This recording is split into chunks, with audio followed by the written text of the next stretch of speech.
ठरलं तर मग मालिकेच्या आजच्या भागामध्ये आपण पाहणार आहोत. अर्जुन आता रूममध्ये प्रियाच्या गाठोडं शोधत असतो. त्याच वेळेला त्याला ते गाठोडं देखील भेटलेलं असतं. पण त्यावेळेला त्याच्या फोनवर येणारे सायलीचे सततचे कॉल, त्यामुळे त्याला लगेचच संशय येतो, ही सायली इकडे येऊन तर पोचलेली नसेल ना. आणि जेव्हा तो मागे वळून पाहतो तेव्हा सायली खरंच तिथे आलेली असते. आणि जेव्हा सायली तिथे तो बघतो तेव्हा मात्र आता तो चकित होतो की सायलीला उत्तरं काय द्यायची. कारण रूममध्ये भयानक असा पसारा अर्जुनने करून ठेवलेला असतो. ते गाठोडं शोधण्यासाठी त्याने पूर्ण रूम अस्ताव्यस्त करून ठेवलेली असते. त्याच वेळेला तिकडे आलेली सायली आता बोलू लागते की काय आहे हे सगळं आणि तुम्ही इथे काय करताय. त्यावेळेला आता अर्जुनला काय उत्तर द्यावी हे समजत नसतं. पण आता अर्जुन कशीबशी वेळ मारून घेत असतो. कारण अर्जुनला ना सगळं सत्य आता सायलीला सांगायचं नसतं. सायलीला या गोष्टी कळल्या तर नक्कीच तिला या सगळ्याचा त्रास होऊ शकतो हे सुद्धा अर्जुनला माहिती असतं. म्हणून आता अर्जुन जो आहे तो मुद्दामून उडवाउडवीचे उत्तर देत आता म्हणू लागतो की मला ना माहिती आहे की या सगळ्यामध्ये प्रॉब्लेम होऊ शकतो. म्हणूनच ना ती आता प्रिया या सगळ्यातून बाहेर तर सुटून आलेली आहे आणि त्याचाच राग मला खूप जास्त आहे. म्हणूनच तर मी इथपर्यंत आलेलो आहे की हिच्या रूममध्ये काही पुरावे मिळतात का, म्हणजेच महिपतने ज्या ज्या काही गोष्टी बोलल्या असतील त्याचे पुरावे किंवा काहीतरी हिनं ठेवलंच असेल ना, हेच बघण्यासाठी मी इथे आलो होतो. त्यावर मात्र आता जो अर्जुन जो आहे तो हे सगळं तर बोलतो. पण सायली म्हणते की तुम्हाला काही वेड लागले का, तुम्ही ह्या सगळ्या गोष्टी कशा काय विसरू शकता की जी प्रिया आहे ती मूर्ख आहे का, ती असाच सगळा शोध घ्यायचा थांबवून निघून जाईल का. याआधीसुद्धा आपण बऱ्याचदा हिच्या रूमची झडती घेतली तेव्हा आपल्याला काही भेटलं का, नाही भेटलं ना. मग आता तरी आपल्याला तिच्या रूममध्ये काय भेटणार आहे असं देखील आता ती म्हणू लागते. आणि जेव्हा हे सगळं काही ती म्हणते ना तेव्हा मात्र आता अर्जुनही कसा तरी वेळ मारून घ्यायला म्हणून खोटं बोललेला असतो. दुसरीकडे मात्र आता स्वतःला त्रास करून घ्यायचा हे प्रियाने ठरवलेलं असतं.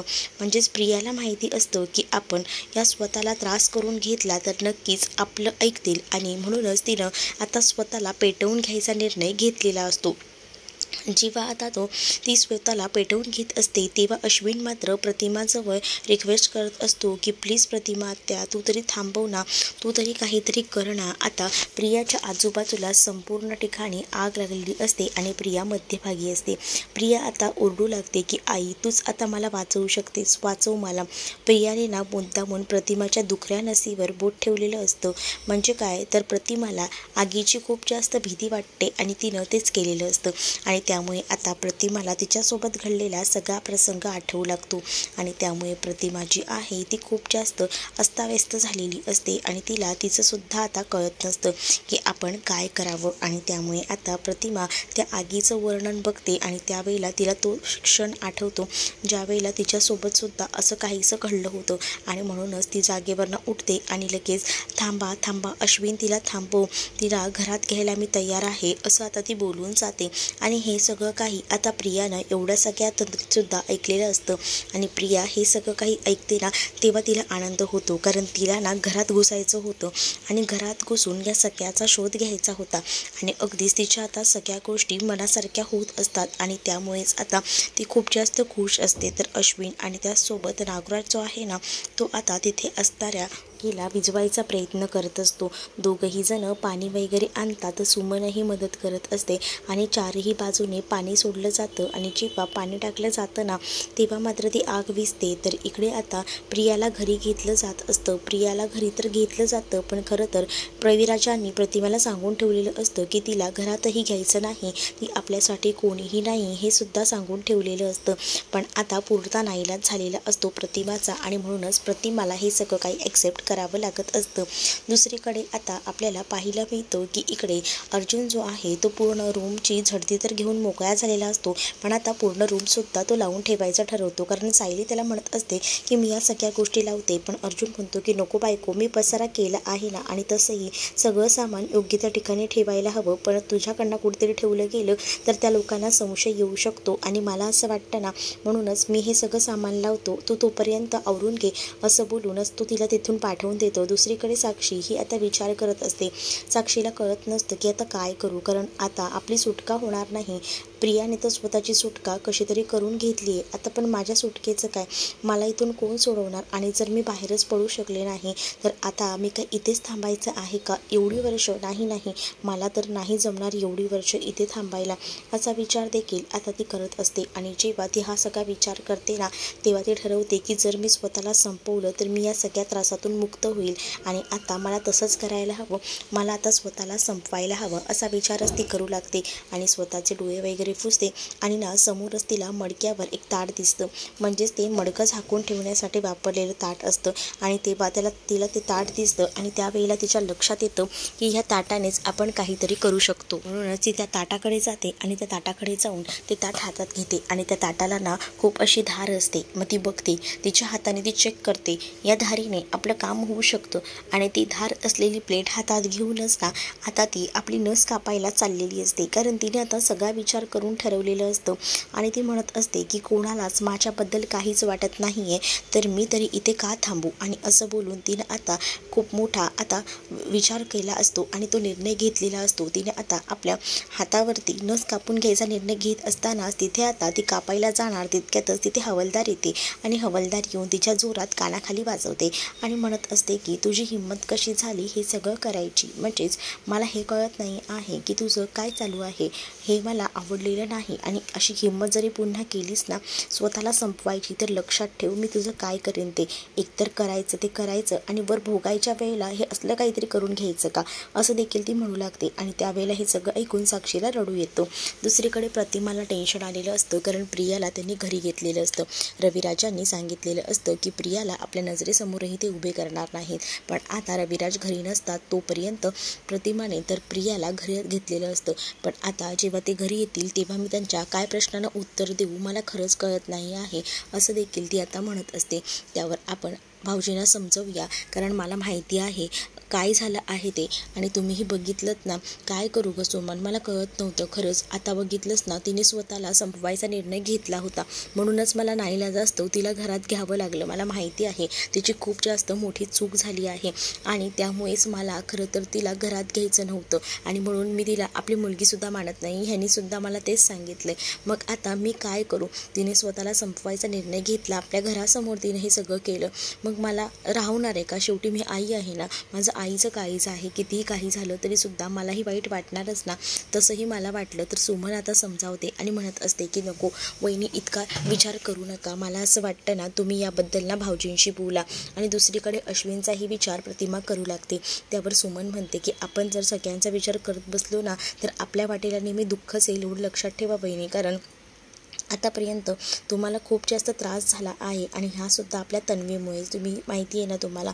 मग आपण आहे ना जो काही निर्णय आहे ना तो व्यवस्थित घेऊया. आणि तसंही मला असं वाटतं की भाऊजी जे आहेत ते नक्कीच योग्य तो निर्णय घेतील आणि आपण त्यांच्यावर ही जबाबदारी सोडूया.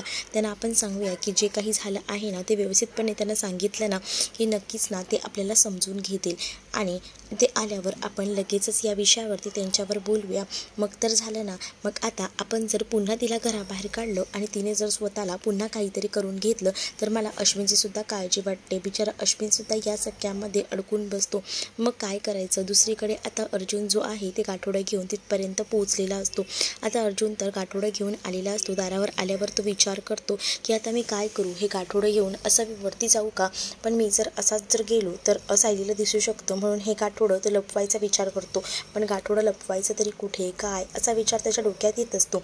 मग तो गाठोडं नंतर टी शर्टमध्ये लपवायचं त्याचं ठरतं. हळूहळू का होईना दबक्या पावलाने तो आता वरती जायचा निर्णय घेतो, कारण त्याला घरात कोणीही बघू नये हे सगळं करताना असंच वाटत असतं. आणि हळूहळू का होईना तो आता वरती जाऊ लागतो.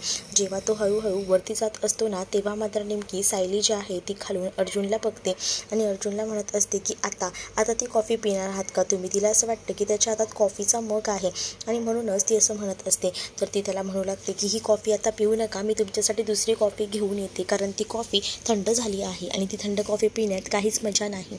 आणि त्यावर अर्जुनही म्हणतो की बरं बायको ठीक आहे, ये घेऊन ये, असं आता तो म्हणू लागतो. आणि त्याच वेळेला आता दुसरीकडे प्रतिमा आणि त्याचसोबत सुमन एकट्या उभ्या असतात. तर सुमन प्रतिमाला विचारते की तुम्ही भाऊजींना काही फोन वगैरे केला होता का? तर ती म्हणते की हो, मी त्यांना मेसेज केला होता. तेवढ्यातच रविराज घरी येतात. रविराज घरी आल्याबरोबर सुमन आणि प्रतिमा दोघेही घाबरतात. रविराज समोर येऊन बसतात आणि त्याच वेळेला आता रविराज जे आहेत ते म्हणतात की जरा मला पाणी देणं, म्हणजे मला जरा बरं वाटेल. सगळं बोलल्यानंतर तिथे मात्र आता रविराज येऊन बसतात. रविराज जेव्हा तिथे सोफ्यावर येऊन बसतात ना, तेव्हा त्यांना काहीच माहिती नसतं, पण कुठून बोलायची सुरुवात करायची हा सुद्धा प्रश्न जो आहे तो प्रतिमाला पडलेला असतो. प्रतिमा आता विचार करत असते तर सुमन तिला आधार देत असते. प्रतिमाला कळत नसतं की कुठून बोलायची सुरुवात करायची. तर तेवढ्यातच प्रतिमा जी आहे ती रविराजांना पाणी वगैरे प्यायला देते. रविराज पाणी वगैरे पिऊन मोकळे होतात आणि ते म्हणतात सुद्धा की काही झालं आहे का, काही प्रॉब्लेम आहे का, तुम्ही टेन्शनमध्ये का दिसताय? प्रतिमाला आता प्रिया घरात आली आहे हे कुठून सांगावं आणि काय सांगावं हे कळत नसतं. आणि तेवढ्यातच ना प्रियाला नेमकी बाहेर आलेली असते आणि ती आता येऊन बोलू लागते, अगं आई तुझ्या बेडरूममध्ये, असं बोलूनच तिथे थांबते. आणि रविराजही आता पाहू लागतात. रविराजांना जेव्हा समोर तिथे ती दिसते ना, तेव्हा रविराज प्रचंड भडकलेले असतात. आणि जेव्हा रविराज भडकतात ना, तेव्हा मात्र आता रविराजांना खूपच जास्त मनस्ताप होऊ लागतो. रविराज म्हणतात की हिला घरात कोणी घेतलं, हिंमत कोणाची झाली हिला घरात घ्यायची? नाही, हिला घरातही उभं करायचं नाही, हिला आत्ताच्या आत्ता बाहेर काढून द्या, असं देखील म्हटलं जात असतं. कारण ना रविराजांना तिला बघून खूपच जास्त राग येत असतो. कारण आतापर्यंत त्यांना असं वाटत होतं की घरात कोणीही नसेल, पण अचानक प्रियाला समोर बघून ना ते खूप जास्त संतापलेले असतात आणि ते आता खूपच रागारागात आता प्रतिमाशी बोलत असतात. तर प्रतिमा ही घाबरलेली असते. प्रतिमाला आता ते म्हणतात की तुला मी म्हटलं होतं की ही मुलगी आपली नाही आहे, मग या मुलीला घरात का घ्यायचं? हिने आतापर्यंत आपल्याला जो मनस्ताप दिला आहे ना तो खूप आहे, मग तू हिला घरात का घेतलंस या प्रश्नांची उत्तरं मला दे. त्यावर आता प्रतिमा जी आहे ती खूपच जास्त घाबरलेली असते. तर समोरच आता जी प्रिया आहे ती उभी असते. प्रिया जी आहे ती आता रागातच त्यांच्याकडे पाहत असते. प्रियाला वाटत असतं की नक्कीच आपल्यावर आता काहीतरी हल्ला होणार आहे आणि अगदी तसंच झालेलं असतं. सगळा काही हल्ला जो आहे तो त्याच पद्धतीने होऊ लागतो. तर इकडे मात्र प्रिया जी आहे ती आपली बाजू मांडण्याचा प्रयत्न करत असते, पण तिची बाजू कोणीही ऐकायला तयार नसतं शेवटी. कारण रविराजांना प्रियाला काही सांगितलं तरी ती खोटंच सांगणार हे सुद्धा त्यांना माहिती असतं. आणि त्यामुळेच आता ते जे आहेत ती कोणतीही गोष्ट जी आहे ते ऐकायला तयार नसतात. आणि जेव्हा ते कोणतीही गोष्ट ऐकायला तयार नसतात ना, तेव्हा मात्र आता अश्विनला सुद्धा तिथे आलेलं पाहतात. अश्विनला पाहून तर त्यांचं अजूनच डोकं सटकतं, म्हणजे अश्विनही इथे आहे का? दुसरीकडे मात्र आता सायली विचार करत असते की अजूनही घरात माहिती नाही आहे मला, आणि ह्यांनाच माहिती की बाहेर तंबू ठोकून ही लोकं बसलेली आहेत, बाकी कोणालाही याबद्दल काहीच माहीत नाही. पण जेव्हा कोणालाही याबद्दल कळेल तेव्हा नेमकं काय, असा विचार ती आता करत असते. म्हणजे खास करून आईना. आता खरं तर कल्पना बाहेरच चाललेली असते बागेतले कपडे आणण्यासाठी. त्यावेळेला आता तिची अडवणूक जी आहे ती केली जात असते. सायली म्हणत असते की आई तुम्ही कुठे निघालात? तर आता ती म्हणते की अगं बाहेर कपडे वाळत घातले आहेत ना, तेच आणायला चालली आहे. अर्जुन तर आता रूममध्ये असतो. अर्जुनला आता बाहेर कामासाठी म्हणून जायचं असतं आणि त्याचसाठी त्याची तयारी सुरू असते. तर त्याची तयारी सुरू असतानाच इथे मात्र आता बऱ्याच गोष्टी बोलल्या जात असतात. अर्जुन म्हणत असतो की तिने जर ते गाठोडं इकडे आणून ठेवले, मग सायलीचं गाठोडं कुठे आहे? सायलीचं गाठोडं नक्कीच तिकडे असू शकतं का? म्हणजेच हिच्या माहेरी काही करू शकते ही प्रिया, म्हणजेच तन्वीने गाठोडं इथं ठेवले, मग तिचं जे सायलीचं गाठोडं आहे ते कुठे असेल? नक्कीच काहीतरी गडबड आहे हे सुद्धा आता कळून चुकलेलं असतं. दुसरीकडे सायली जी आहे ती कल्पनाला बाहेर जाऊ नये देण्यासाठी बरेच प्रयत्न करत असते. म्हणजेच ती आता सांगत असते की तुम्ही कुठे चाललेला आहात? थांबा, जाऊ नका कुठेही, मी तुमच्यासाठी ना मस्त अशी कॉफी बनवते आणि तुम्हाला कॉफी देते. पण आता कल्पना म्हणत असते की मला ना कॉफी वगैरे काही जास्त आवडत नाही, तुझ्या नवऱ्याला जितकं कॉफीचं वेड आहे ना तितकं मला नाही आहे.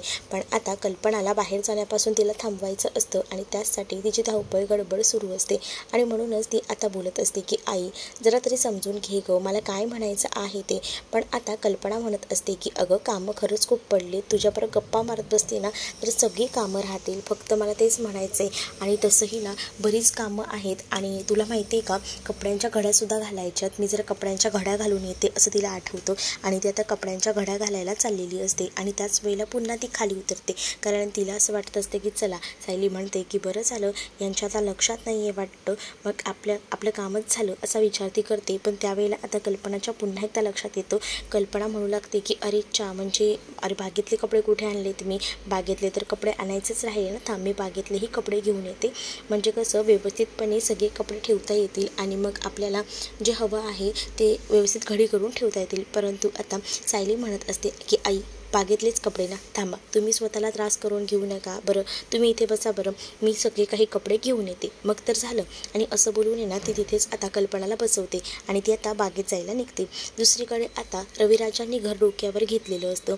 रविराज जे आहे ते मात्र आता प्रियाला म्हणत असतात की आत्ताच्या आता ना या घरातून निघून जायचं, इथे बिलकुलही थांबायचं नाही आणि तुझ्या नवऱ्यालाही घेऊन जायचं. अश्विन तुला मी आधीच सांगितलेलं होतं की हिचं मला थोबाडंही बघायचं नाही आहे, मग तू हिला इथे का घेऊन आला.